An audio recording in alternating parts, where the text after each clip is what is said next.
नमस्कार विद्यार्थी मित्रांनो. आता आज आपण बीजगणितामधील चौथं प्रकरण अर्थनियोजन या प्रकरणाचा अभ्यास करणार आहोत. याच्यामध्ये यापूर्वी आपण या प्रकरणामध्ये जीएसटीचं गणन कसं करायचं, वस्तू व सेवा कराचं गणन कसं करायचं काय नाही, आणि सीजीएसटी आणि एसजीएसटी हे जे कर आहेत हे कसे काढायचे काय नाही त्याचा आपण अभ्यास केलेला आहे. तर आता आपल्याला या ठिकाणी गुंतवणुकीचे विविध मार्ग आणि शेअर्स याचा अभ्यास करायचा आहे. मला माहित आहे की अर्थनियोजन म्हणजे काय. तत्पूर्वी आपण या ठिकाणी बघूया की व्यक्तीला पैशाची आवश्यकता का असते. प्रत्येक व्यक्तीला कुटुंबाचा उदरनिर्वाह चालविण्यासाठी म्हणून एखादी नोकरी करावी लागते, एखादा रोजगार करावा लागतो, एखादा व्यवसाय करावा लागतो किंवा शेती करावी लागते. उदरनिर्वाहासाठी प्रत्येक व्यक्तीला पैशाची आवश्यकता असते. हा पैसा कमवल्याच्या नंतर या ठिकाणी आपल्याला उदरनिर्वाहासाठी लागलेला पैसा आपण वापरतो आणि उरलेला पैसा आपल्याला या ठिकाणी आपण जर जशाला तसा ठेवला तर तो पैसा जो आहे तो त्या पैशाचं अवमूल्यन होत असतं. पुढे चलून आपल्याला भविष्यामध्ये त्या पैशाची गरज असते, व्यक्तीला पैशाची गरज असते. जसं की या ठिकाणी इकडे बघा, मुलांच्या शिक्षणासाठी पैशाची गरज असते, घराचं बांधकाम करायचं असेल तर पैशाची गरज असते, किंवा एखादा कुठला व्यवसाय करायचा असेल तर पैशाची गरज असते, किंवा विविध व्यक्तीला या ठिकाणी पुढे चलून एखादा कुटुंबातील अनपेक्षित खर्च जो आहे तो एखाद्या व्यक्तीचा आजार उद्भवण्याची शक्यता असते. आजकाल या ठिकाणी विविध आजार असं की मेंदूचे आजार आहेत, किंवा हृदयविकार असेल, किंवा किडण्यांचा विकार असेल, फुफ्फुसांचे विकार किंवा यकृतांचे विकार, अशा प्रकारचे जे आजार आहेत या आजारामध्ये खूप मोठ्या प्रमाणामध्ये पैसा लागतो. आणि त्यावेळेस मग अचानक एखाद्या व्यक्तीकडे तेवढे पैसे असणं शक्य नाही, आणि एखादी व्यक्ती आजारी पडल्याच्या नंतर पुन्हा पैसा कमावणे किंवा मिळवणे शक्य नसतं. म्हणून या ठिकाणी वाचवलेला जो पैसा आहे, बचत केलेला जो पैसा आहे, तो पैसा साठवून त्या पैशाचं तो पैसा आपण या ठिकाणी वाढवला पाहिजे. जर समजा आपण या ठिकाणी 10 रुपये आपले वाचलेले आहेत, 10 रुपये हे आपण आपल्या कपाटामध्ये ठेवले तर ती वस्तू जशाला तशी राहील. म्हणजे 10 रुपयाची नोट ही जशाला तशी राहील, परंतु आज 10 रुपयामध्ये मिळणारा जो हा पेन आहे हा 10 वर्षानंतर 10 रुपयाला मिळणार नाही. कपाटातले 10 रुपये जशाला तसे 10 वर्ष राहतील, त्याचे 11 होणार नाहीत. पण तेच पैसे जर आपण कुठे गुंतवले तर त्याचे 10चे 11, 11चे 12 होतील. आज 10 रुपयाला मिळणारा हा जो पेन आहे हा आज 5 वर्षानंतर किंवा 10 वर्षानंतर 10चे 15, 10 रुपये, 12 रुपये, 15 रुपयाची किंमत होईल. म्हणजे याची किंमत वाढते. 15 ऑगस्ट 1947 ला 88 रुपये सोन्याचा भाव होता. आज 2020 मध्ये तो भाव आहे 50,000 रुपये. म्हणजे पैशाचं या ठिकाणी एवढ्या मोठ्या प्रमाणामध्ये अवमूल्यन झालं. 88 रुपये बरोबर 50,000 रुपये. 88 रुपये कुठं आणि 50,000 रुपये कुठं, एवढ्या पैशाचं या ठिकाणी काय झालेलं आहे, अवमूल्यन झालेलं आहे. 1 तोळा मिळणारी जी वस्तू आहे तीच त्या वस्तूला आज घेण्यासाठी 50,000 रुपये लागतात. या ठिकाणी अशा प्रकारे पैशाचं अवमूल्यन झालेलं आहे. म्हणून वाचवलेला जो पैसा आहे तो आपण या ठिकाणी योग्य क्षेत्रामध्ये या ठिकाणी फील्डमध्ये गुंतवलं, आपण या ठिकाणी योग्य ठिकाणी गुंतवलं तरच या ठिकाणी आपल्याला त्या ठिकाणी त्याच्यापासून रिटर्न मिळेल आपल्याला, आणि आपण या ठिकाणी सुरक्षित राहू शकू. तर आपल्याकडे गुंतवणुकीचे विविध मार्ग आहेत. या ठिकाणी म्युच्युअल फंड आहे, डिबेंचर्स आहेत, बॉन्ड्स आहेत, मुदत ठेव आहे, रिकरिंग खाते आहेत, शेअर्स आहेत, विविध प्रकारचे विमे, भविष्य निर्वाह निधी, स्थावर मालमत्ता आणि दागिने. तर गुंतवणूक सुद्धा या ठिकाणी अशा खात्रीच्या क्षेत्रामध्ये या ठिकाणी आपण गुंतवणूक केली पाहिजे. खात्रीच्या ह्याच्यामध्ये आपण गुंतवणूक केली पाहिजे. बघा, आता राष्ट्रीयकृत बँकांमध्ये जर पैसे गुंतवले आपण, समजा ठेवले आपण या ठिकाणी सुरक्षित गुंतवणूक केली, समजा SBI सारखी बँक असेल तर या बँकांमध्ये आपण जर पैसे ठेवले तर आपले पैसे सुरक्षित राहतात. परंतु या बँकांमधून मोबदला आपल्याला या ठिकाणी कमी मिळतो. पण अशा काही आर्थिक संस्था आहेत की त्या संस्थांमध्ये जादा मोबदला दिला जातो, आपण जादा दराने आपल्याला या ठिकाणी व्याज मिळतं, पण त्या ठिकाणी रिस्क सुद्धा असते, धोका सुद्धा असतो. जसं की आता या ठिकाणी पंजाब नॅशनल बँक असेल किंवा KBC सारख्या संस्था, आर्थिक संस्था असतील, या संस्थांमध्ये या ठिकाणी लोकांनी पैसे गुंतवले आणि पैसे गुंतवल्यानंतर त्या कंपनीचे जे डायरेक्टर असतील किंवा त्या बँकाचे जे डायरेक्टर आहेत त्या डायरेक्टरनी त्याच्यामध्ये भ्रष्टाचार केला आणि ते विदेशामध्ये निघून गेले. त्यामुळं ग्राहकांचं खूप नुकसान झालं. तर अशा प्रकारे या ठिकाणी नुकसान होऊ शकतं. म्हणून या ठिकाणी राष्ट्रीयकृत बँकांमध्ये जर आपण या ठिकाणी पैशाची गुंतवणूक केली तर आपण ते आपलं फायदेशीर असतं. परंतु त्याच्यामध्ये फार अल्प दरामध्ये फार मोबदला जो असतो तो फार कमी मिळत असतो. तर आता याच्यामधला जो एक हे आहे तो आपल्याला शेअर्स आपल्याला या ठिकाणी इथं अभ्यास करायचा आहे.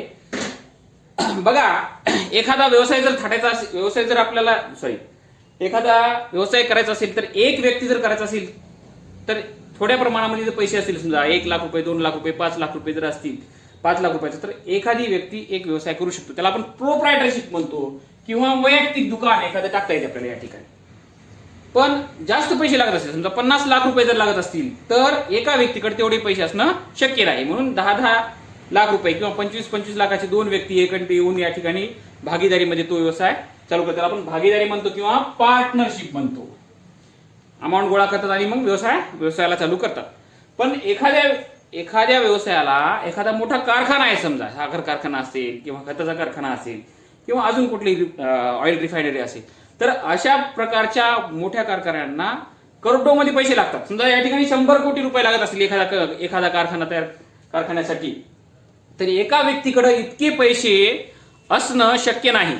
मग अशा वेळेस काय होते की ही कंपनी या ठिकाणी शेअर्सची निर्माण करते आणि समाजामधून लोकांकडून या ठिकाणी ती पैसे गोळा करते आणि ती कंपनीची सुरुवात केली जाते. तर कशी सुरुवात केली जाते? तर या ठिकाणी एका 100 कोटी रुपये लागायला लागले समजा, तर 100 रुपयाचे या ठिकाणी 1 कोटी शेअर्स तयार करतात. 100 रुपये, एका शेअरची किंमत 100 रुपये, असे या ठिकाणी 1 कोटी शेअर्स तयार केले जातात आणि मग 100 कोटी रुपये या ठिकाणी जमा होतात आणि ह्या जमा झाल्याच्या नंतर या ठिकाणी या भांडवलावर या ठिकाणी ती कंपनी सुरुवात केली जाते. लक्षात ठेवा. आता या ठिकाणी आपल्या देशामध्ये नामांकित कंपन्या आहेत, रिलायन्स आहे, जिओ कंपनी असेल किंवा हिंदुस्तान लिव्हर कंपनी असेल, यांचे 230 कोटी शेअर्स आहेत. 230 कोटी आणि हिंदुस्तान लिव्हरचे 295 कोटी शेअर्स आहेत. एका शेअर्सची किंमत 2,000 रुपये आहे. 2,000 रुपये मार्केट व्हॅल्यू जे आहे, बाजारभाव 2,000 रुपये आहे. 230 कोटी गुणिले 2,000 एवढे कोटी होतात. या ठिकाणी बघा आता किती होतात तेवढे. कळालं का? तर ते त्याचं कॅपिटल होतं, ते त्याचं भांडवल होतं. अशा प्रकारे विविध कंपन्या आहेत. कंपन्यांचा अभ्यास तुम्ही या ठिकाणी करू शकता. तर आता आपल्याला बघायचं आहे शेअर्स. शेअर्स मध्ये काय आहे? एक शेअर्स आहे, त्या शेअर्सची किंमत, शेअर्सला 2 किमती असतात. एक असते दर्शनी किंमत आणि दुसरा असतो बाजारभाव. तर दर्शनी किंमत जी असते ती स्टार्टिंगला कंपनी सुरुवात होत असतानाच 10 रुपये असेल किंवा 1 रुपये असेल किंवा 100 रुपये असतील, तर त्याची जी फिक्स आहे ती ठरलेली असते किंमत, दर्शनी किंमत. आणि मग जर ती कंपनी प्रॉफिटमध्ये येत असेल, नफ्यामध्ये असेल, समजा प्रगती करत असेल, जास्त नफा कमवत असेल, तर त्या कंपनीचा बाजारभाव जो आहे तो बाजारभाव वेगळा असतो. या भावानंच खरेदी विक्री होत असते. त्याला मार्केट व्हॅल्यू म्हणतो, त्याला फेस व्हॅल्यू म्हणतो दर्शनी किमतीला, आणि याला बाजारभाव म्हणतो. बाजारभावानेच त्या शेअर्सची खरेदी आणि विक्री होत असते, तर त्याला मार्केट व्हॅल्यू म्हणतो. मग खरेदी विक्रीवर दलाली द्यावी लागते आणि दलालीवर जीएसटी द्यावा लागतो. दर 6 महिन्याला या ठिकाणी कंपनी मिळणाऱ्या नफ्यामधून आपले जे शेअरधारक आहे त्या शेअरधारकांना लाभांश जाहीर करत असते. नफ्याचं वाटप त्या प्रमाणामध्ये शेअर्सच्या प्रमाणात करत असते. कुणाकडे 5 शेअर्स असतात, कुणाकडे 10 शेअर्स असतात, कुणाकडे 50 शेअर्स असतात, कुणाकडे 1,000 शेअर्स असतात. अशा प्रकारे काही लोकांनी शेअर्स घेतलेले असतात आणि त्याच्या असे 1 कोटी शेअर्सची या ठिकाणी विक्री झालेली असते. पूर्ण हे झाल्यानंतर भांडवल 100 कोटी जमा होतं आणि मग मिळालेला जो नफा आहे तो या प्रमाणामध्ये प्रत्येक शेअर्सला किती असेल या प्रमाणामध्ये वाटप केला जातो आणि त्याला लाभांश म्हणतो. लाभांश, आणि हे दर 6 महिन्यानंतर ती कंपनी या ठिकाणी जाहीर करत असते किंवा देत असते. तर आता आपण बघणार आहोत शेअर्सचा अभ्यास.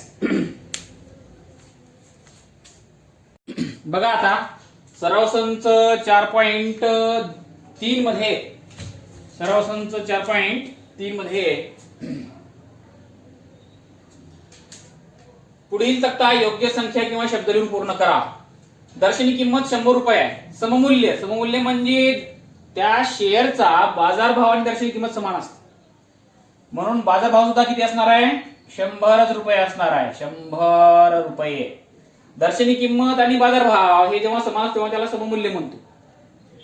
आता या ठिकाणी हे अधिमूल्य त्या मूळ किमतीपेक्षा जास्त किमतीने या ठिकाणी ते विकायला लागला आहे. 75 रुपये अधिमूल्याने विकायला लागला आहे, म्हणजे त्याची दर्शनी किंमत किती रुपये असेल? मग आता या ठिकाणी 75 रुपये. 75 रुपये ही दर्शनी किंमत आहे आणि 500 रुपये वाढून निघाला. अधिमूल्य म्हणजे अधिकचे मूल्य, 575 रुपये बाजारभाव आहे, म्हणजे ही कंपनी प्रॉफिट मध्ये आहे. ही कंपनी याच्या प्रॉफिट मध्ये आहे, म्हणून 500 रुपये आगाऊचे देऊन लोक या ठिकाणी एक शेअर्स खरेदी करत आहेत. राईट. आता 10 रुपयाचा शेअर 5 रुपयाला विकायला लागलाय, 10 रुपयाचा शेअर 5 रुपयाला विकायला लागला म्हणजे ही जी कंपनी ती तोट्यामध्ये आहे, तिचं अवमूल्यन झालेलं आहे. अवमूल्य किती रुपये झाले मग? 5 रुपयाचं झालेलं. अवमूल्य 5 रुपयाचं अवमूल्य झालेलं आहे. राईट. अशा रीती आपण या ठिकाणी रिकाम्या भरलेलं आहे. बघा आता दुसरा प्रश्न. बाजारभाव 80 रुपये होता तेव्हा अमोलने 100 रुपये दर्शनी किमतीचे 50 शेअर्स विकत घेतले. त्या वर्षी कंपनीने 20% लाभांश दिला तर गुंतवणुकीवर मिळालेला परताव्याचा दर काढा म्हणले. आपल्याला परताव्याचा दर काढा. परताव्याचा दर काढायचा. गुंतवणूक किती मिळाली, गुंतवणूक किती केली आणि परतावा किती मिळाला, किती गुंतवणुकीवर किती परतावा मिळाला हे आपल्याला कळणं आवश्यक आहे. तरच आपल्याला या ठिकाणचा दर काढता येतो. आता एका शेअरची दर्शनी किंमत जी आहे, एका शेअरची दर्शनी किंमत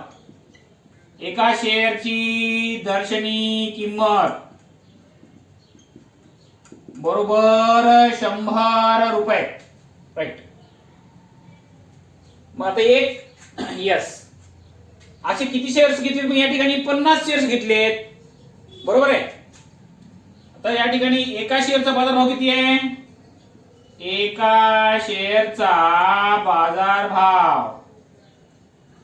बाजारभाव किती आहे? 80 रुपये आहे. 80 रुपये बाजारभाव किती आहे? 80 रुपये. असे 50 शेअर्स घेतलेत. बरोबर आहे. म्हणून या ठिकाणी 50 शेअर्सची किंमत 50 शेअर्स मधील किंवा शेअर्सची गुंतवणूक म्हणूया आपण. शेअर्सची किंमत म्हणा किंवा बाजारभाव म्हणा. आता हे 80 गुणिले 50 8 पंचे 40 4000 रुपये ही झाली एकूण गुंतवणूक झालेली आहे. एकूण गुंतवणूक म्हणजे एकूण गुंतवणूक किती आहे या ठिकाणी? एकूण गुंतवणूक किती आहे? 4000 रुपये. मग त्यांना मोबदला किती मिळाला? लाभांशाचा जो दर आहे, लाभांशाचा दर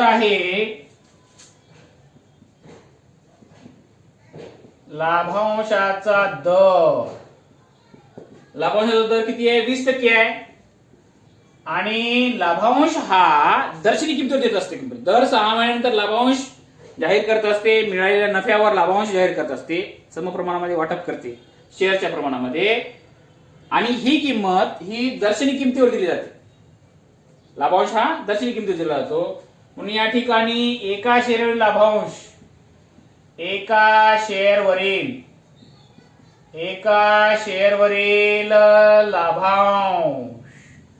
बरोबर दर्शनी किंमत गुणिले दर.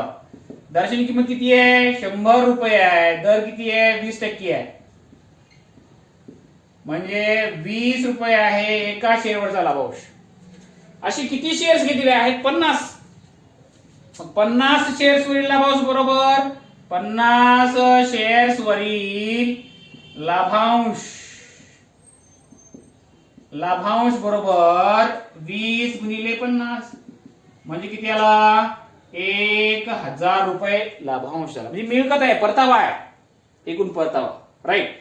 मग आता परताव्याचा दर बरोबर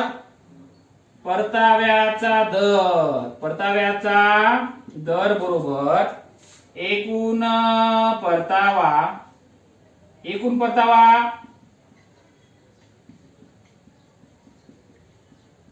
गुणिले 100 भागिले एकूण गुंतवणूक.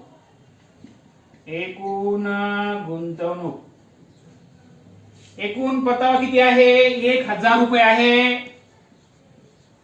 गुणिले 100 भागिले एकूण गुंतवणूक किती आहे? 4000 रुपये. आता हे 300 घटले, हे 300 घटले, 4 ने भागलं तर यात येते 25%. राईट. म्हणजे परताव्याचा जो दर आहे, म्हणून गुंतवणुकीवर मिळालेला परताव्याचा दर हा 25% आलेला आहे. आता बघा या ठिकाणी तिसऱ्या उदाहरणात काय दिलंय? जोसेफ यांनी खालीलप्रमाणे शेअर्समध्ये गुंतवणूक केली तर त्यांनी केलेली एकूण गुंतवणूक, आपल्याला या ठिकाणी एकूण गुंतवणूक काढायला सांगितलेली आहे. एकूण गुंतवणूक कंपनी ए मध्ये दर्शनी किंमत 2 रुपये आणि अधिमूल्य 18 रुपये. म्हणजे दर्शनी किंमत 2 रुपये असताना 18 रुपये अधिमूल्य देऊन लोकांनी खरेदी केलेला आहे. म्हणजे एका शेअरचा बाजारभाव आहे 20 रुपये. असे 200 शेअर्स खरेदी केलेले आहेत ए कंपनीचे. आता बी कंपनीचे शेअर्स किती केलेले आहेत? 500 रुपये. बाजारभाव 500 रुपये असलेले 45 शेअर्स या ठिकाणी खरेदी केले आहेत. आणि कंपनी सी जे आहे त्याचा बाजारभाव आहे 10,500 रुपये असणारा एका शेअरचा बाजारभाव आहे 10,500 रुपये आहे. ते घेतलेले आहेत. ते एकूण गुंतवणूक आपल्याला काढायला सांगितलेली आहे. आता कंपनी ए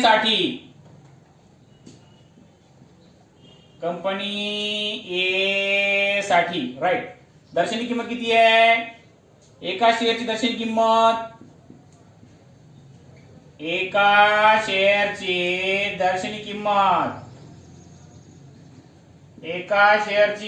किंमत आहे 2 रुपये. आणि अधिमूल्य एका शेअरवरील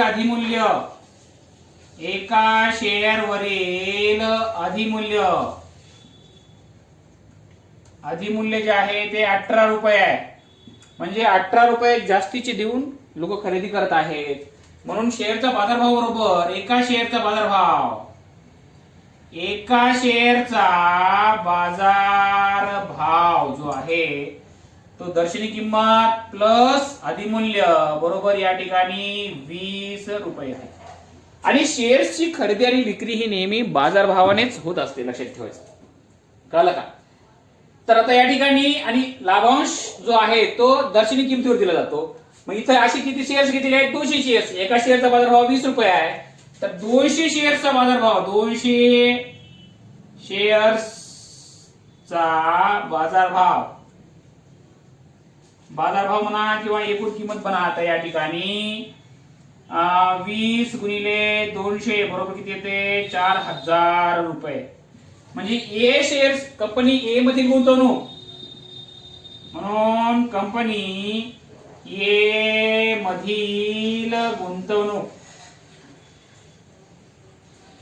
आलेली आहे 4,000 रुपये. ए कंपनीची गुंतवणूक किती आली? 4,000 रुपये. आता आपण कंपनी बी चा अभ्यास करूया. कंपनी बी चा बाजारभाव आहे 500 रुपये असलेले 45 शेअर्स आहेत. दर्शनी किमतीचा पत्ताच नाही आहे, काही गरज नाही. कारण शेअर्सची खरेदी विक्री ही नेहमी बाजारभावानेच होत असते. म्हणून बी कंपनीसाठी आता या ठिकाणी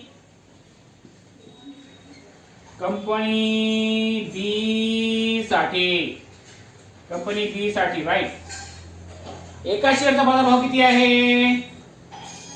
एका शेअरचा बाजारभाव दर्शनी किंमत नाहीच आहे. या ठिकाणी बाजारभाव किती आहे? 500 रुपये आहे. एका शेअरचा बाजारभाव 500 रुपये बरोबर आहे. मग असल्या 45 शेअरचा बाजारभाव 45 शेअर्सचा बाजारभाव बरोबर 45 गुणिले 500 राईट. आता हे 0 0 5 5 2 5 20 2 22 22,500 रुपये. म्हणजे बी कंपनीची जी गुंतवणूक आहे बी कंपनी मधील गुंतवणूक म्हणून कंपनी बी मधील गुंतवणूक बरोबर किती आहे? 22,500. बी कंपनी मधील जी गुंतवणूक आहे ती आहे 22,500 रुपये राईट. आता आपल्याला या ठिकाणी सी कंपनीचा विचार करायचा आहे. सी कंपनी मध्ये एकच शेअर घेतलेला आहे, एकच शेअर आहे आणि त्याची किंमत किती आहे? 10,500. तर सी कंपनीसाठी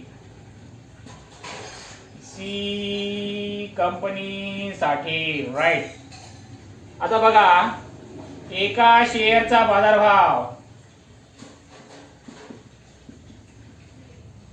बाजारभाव किती आहे? 10,500 रुपये आणि एकच शेअर घेतलेला आहे. म्हणजे सी कंपनीतील गुंतवणूक किती झालेली आहे? मग या ठिकाणी कंपनी सी मधील गुंतवणूक बरोबर 10,500 रुपये. म्हणजे आता या ठिकाणी जोसेफ यांची एकूण गुंतवणूक बरोबर म्हणून जोसेफ यांचे एकूण गुंतवणूक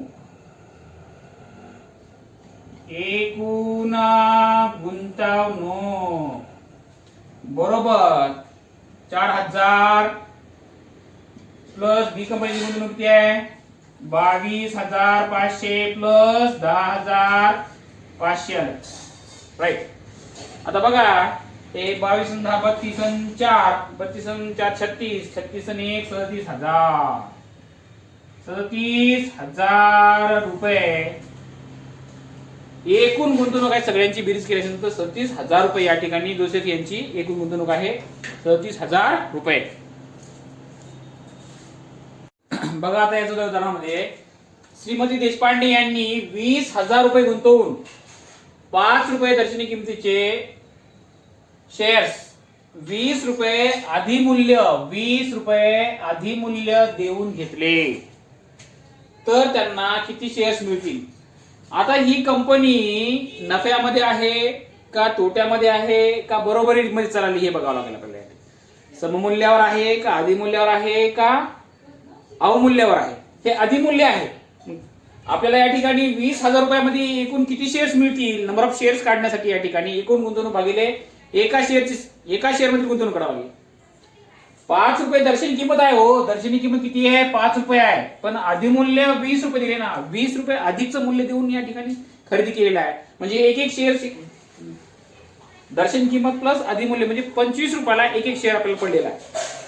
एका शेअरचा बाजारभाव जो आहे एका शेअर मधील गुंतवणूक बरोबर एका शेअरचा बाजारभाव आहे या ठिकाणी.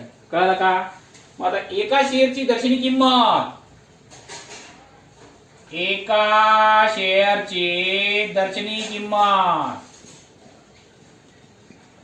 दर्शनी किंमत बरोबर 5 रुपये राईट. आणि एका शेअरवरील अधिमूल्य किती आहे एका शेअरवरील अधिमूल्य किती आहे 20 रुपये बरोबर आहे. मग आता एका शेअरचा बाजारभाव बरोबर म्हणून एका शेअरचा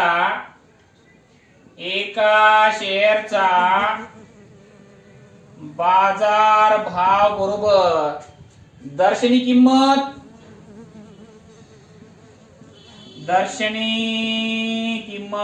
प्लस अधिमूल्य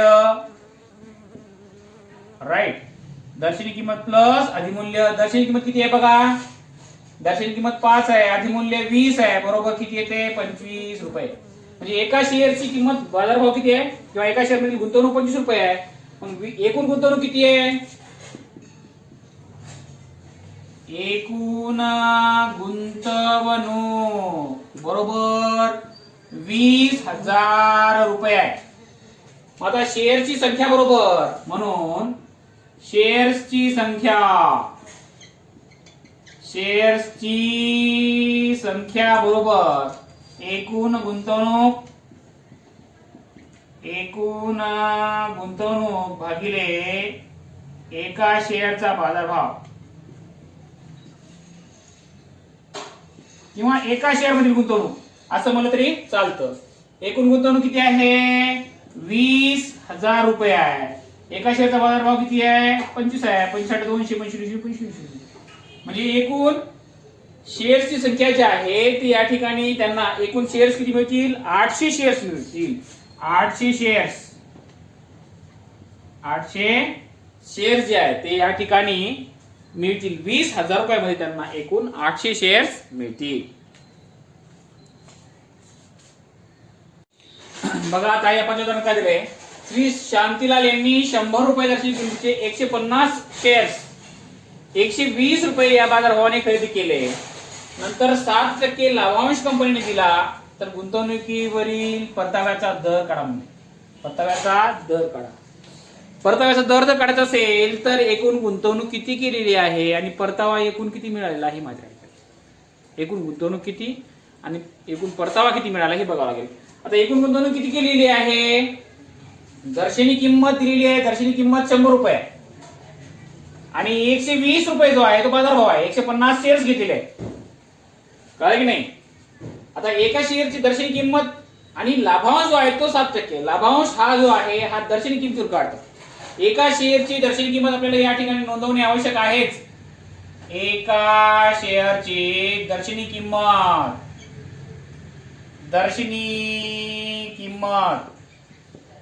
बरोबर किती आहे? 100 रुपये. कारण लाभांश काढण्यासाठी दर्शनी किमतीची आवश्यकता असते. लाभांश हा नेहमी दर्शनी किमतीवरच दिला जातो, लक्षात ठेवा. ठीक आहे. तर आता या ठिकाणी एका शेअर दर्शनी किंमत किती आहे? 100 रुपये आहे. आता एका शेअरचा बाजारभाव किती आहे? 120 रुपये. राईट. मग 150 शेअरचा, म्हणून या ठिकाणी 150 शेअर्सचा बाजारभाव किंवा 150 शेअर्स मध्ये गुंतवणूक बरोबर 120 गुणिले 150. राईट. हे डबल 0 3 18 म्हणजे 18,000 रुपये या ठिकाणी गुंतवणूक आहे. एकूण गुंतवणूक किती आहे? 18,000 रुपये. म्हणून एकूण गुंतवणूक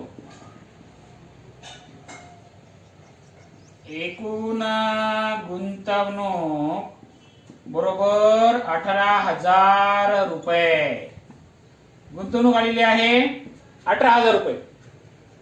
आता लाभांशाचा जो दर आहे, लाभांशाचा दर हा किती टक्के आहे बघा?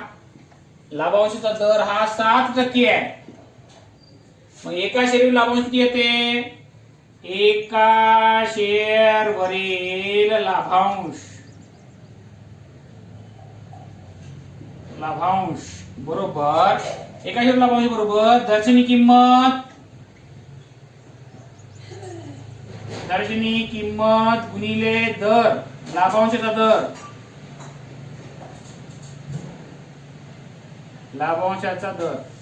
लाभांश नेहमी दर्शनी किंमतीवर काढतात. दर्शनी किंमत किती आहे? 100 रुपये आहे. दर किती आहे? 7% आहे ना. 7 भागिले 100 हे शून्य कटले म्हणजे 7 रुपयाला. मग असे किती शेअर्स आहेत? 150 शेअर्स आहेत. एका 150 शेअर्स वरील म्हणून 150 शेअर्स वरील लाभांश, 150 शेअर्स वरील लाभांश बरोबर 150 गुणिले 7 15 7 5 दूरचे 1050 रुपये या ठिकाणी. म्हणजे एकूण परतावा हा आहे. म्हणून या ठिकाणी एकूण परतावा बरोबर 1050 रुपीज. राईट.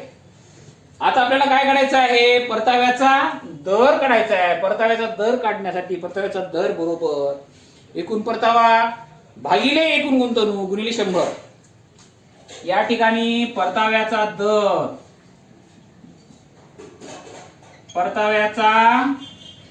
बरोबर एकूण परतावा गुणिले 100 भागिले एकूण गुंतवणूक. आता एकूण परतावा किती आहे? 1050 आहे गुणिले 100 भागिले गुंतवणूक किती आहे? एकूण गुंतवणूक आहे 18,000 रुपये. 18,000. राईट.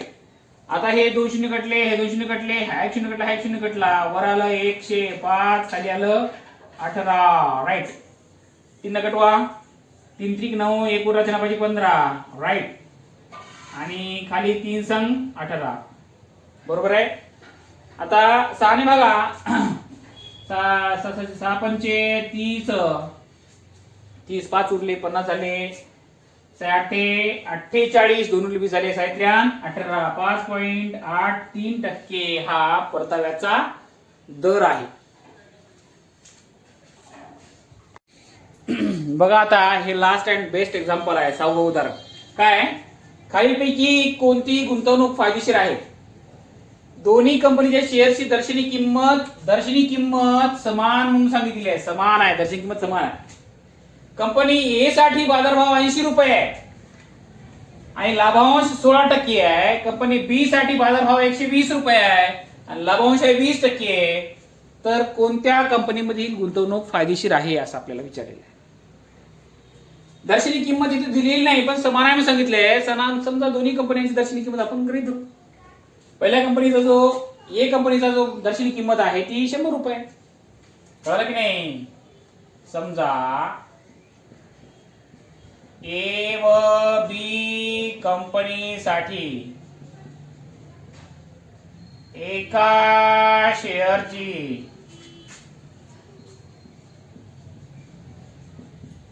दर्शनी किंमत बरोबर 100 रुपये. समजा आपल्या मनानं, कारण ती समानच आहे. आता या ठिकाणी ए कंपनीचा जो बाजारभाव आहे, एक मिनिट हा, ए कंपनीसाठी एका शेअरचा बाजारभाव किती आहे? एका शेअरची दर्शनी किंमत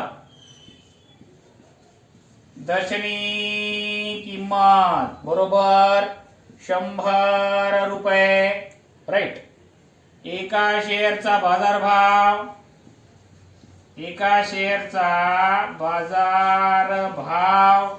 किती आहे? 80 रुपये आहे. 80 रुपये. राईट. आणि लाभांशाचा दर जो आहे, लाभांशाचा दर किती आहे? 16% आहे. मग एका शेअर लाभांश, एका शेअर वरील लाभांश बरोबर दर्शनी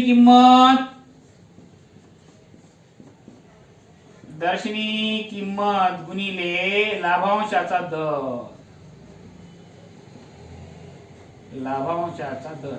लाभांश हा नेहमी दर्शनी किमतीवर काढतात, लक्षात ठेवायचं. मला दर्शनी किंमत किती आहे? 100 आहे. लाभांशाचा दर किती आहे?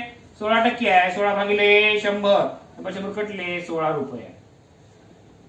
लाभांश, एका शेअर लाभांश किती आहे? 16 रुपये आहे.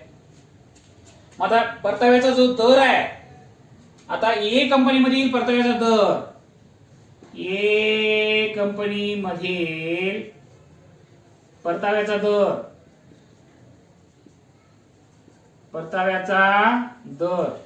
परतावा किती आहे?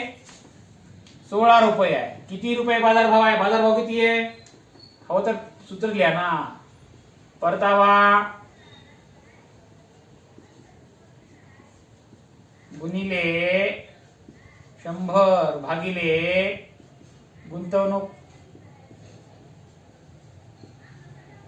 राईट.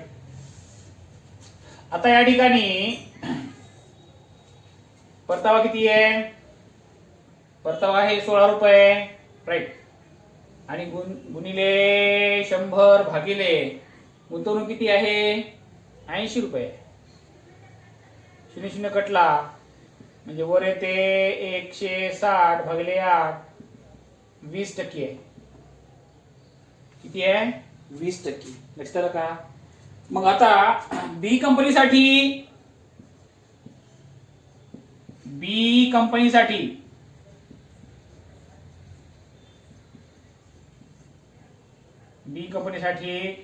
एका शेअरचा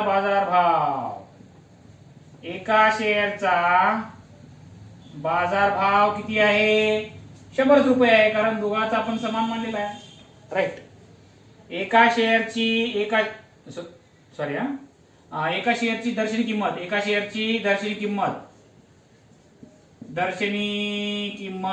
बरोबर किती आहे? 100 रुपये. हा. एका शेअरचा बाजारभाव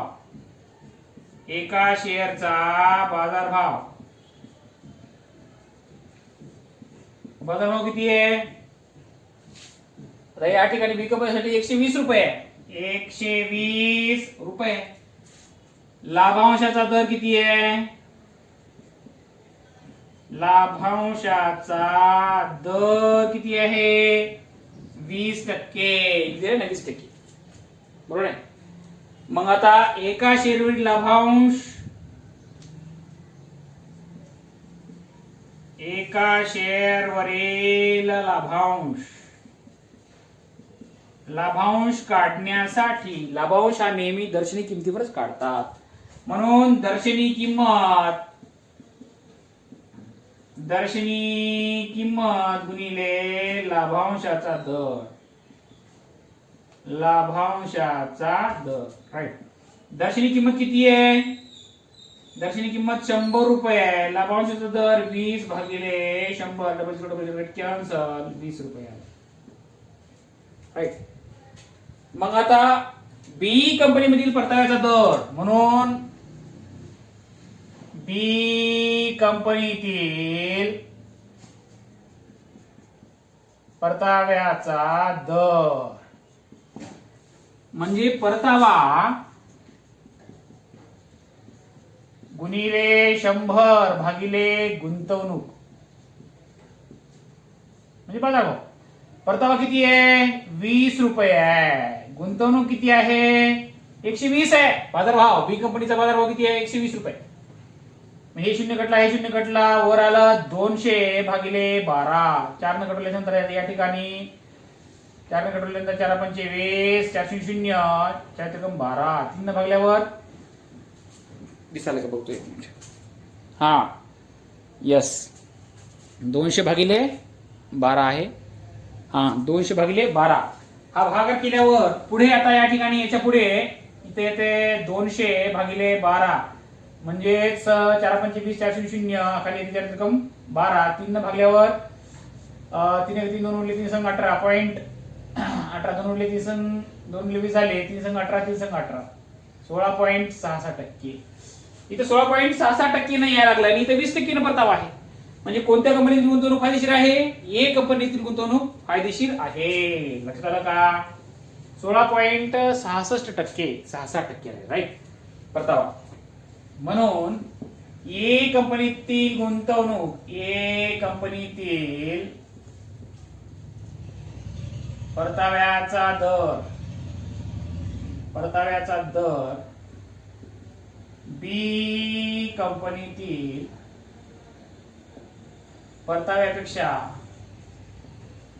परताव्याच्या दरापेक्षा जास्त आहे. म्हणून ए कंपनीतील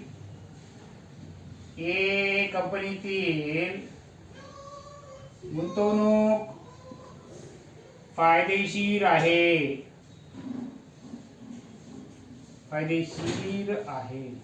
ए कंपनीतील गुंतवणूक फायदेशीर आहे.